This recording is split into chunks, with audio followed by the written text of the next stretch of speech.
আসসালামু আলাইকুম। আজকের এই ভিডিওটা মূলত পাওলো দিবালাকে নিয়ে। পাওলো দিবালার ম্যাচ টাইমিং নিয়ে।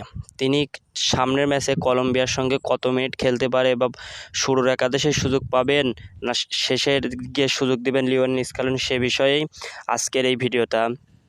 আর্জেন্টিনার এক সম্ভাবনাময় তরুণ খেলোয়াড় ছিল কিন্তু পাওলো দিবালা, কিন্তু দলের কম্বিনেশন কিংবা মেসির ঠিক জায়গার প্লেয়ার হওয়ার কারণে তিনি জাতীয় দলে কিন্তু সেভাবে তিনি সুযোগ পাননি। যদিও যে কটা ম্যাচে সুযোগ পেয়েছে তাও কারো বদলি হিসাবে ম্যাচে নেমেছেন। গত 6 তারিখে তিনি চিলির বিপক্ষে নামেন 78 মিনিটে এবং আর্জেন্টিনার হয়ে তৃতীয় গোল করেন। এরই সুবাদে অনেকে বলছে যে পাওলো দিবালা কি শুরুর একাদশে সুযোগ পাবে।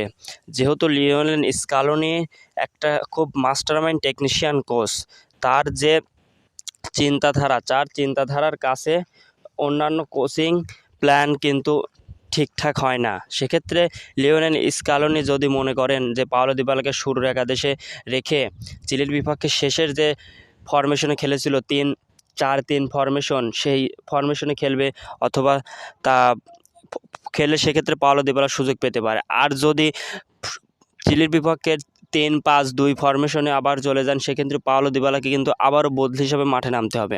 এক্ষেত্রে লিওনেল স্ক্যালোনি নিজেকে দোষীও বলতে পারে বা নিজেকে ভাগ্যবানও বলতে পারে পাওলো দিবালাকে নিয়ে। কিন্তু এত বড় একটা তরুণ, সুন্দর এবং স্মার্ট খেলোয়াড় থাকার পরেও কিন্তু লিওনেল স্ক্যালোনি তাকে ঠিকমতো পর্যাপ্ত পরিমাণ সময় দেয়নি কিংবা পায়নি।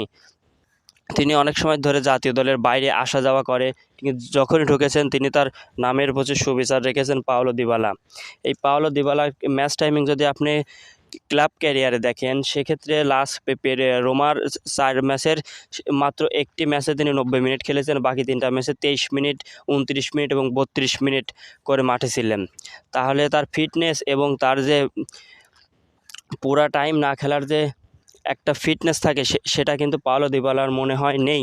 সেই কারণেই হয়তো লিওনেল স্ক্যালোনি তাকে শুরুর একাদশ হয়তো বা রাখবেন না, কিন্তু দ্বিতীয়ভাবে হয়তো খুব শীঘ্রই তাকে বদলি হিসাবে নামাতে পারে, এমন একটা ধারণা করাই যায়। কারণ তিনি যেহেতু লাস্ট ম্যাচে গোল করেছেন এবং অসম্ভব সুন্দর খেলেছেন এবং ডান পাশ থেকে তিনি আক্রমণ, আর লিওনেল স্ক্যালোনি কিন্তু তাকে একদম ফ্রি করে দিয়েছেন। তিনি একদম ফ্রি ফুটবলার হিসাবে মেসির মতো পুরা মাঠেই কিন্তু তার আক্রমণাত্মক একটা ভাব ছিল। সেক্ষেত্রে আমি মনে করি যে হয়তোবা লিওনেল স্ক্যালোনি তাকে শুরুর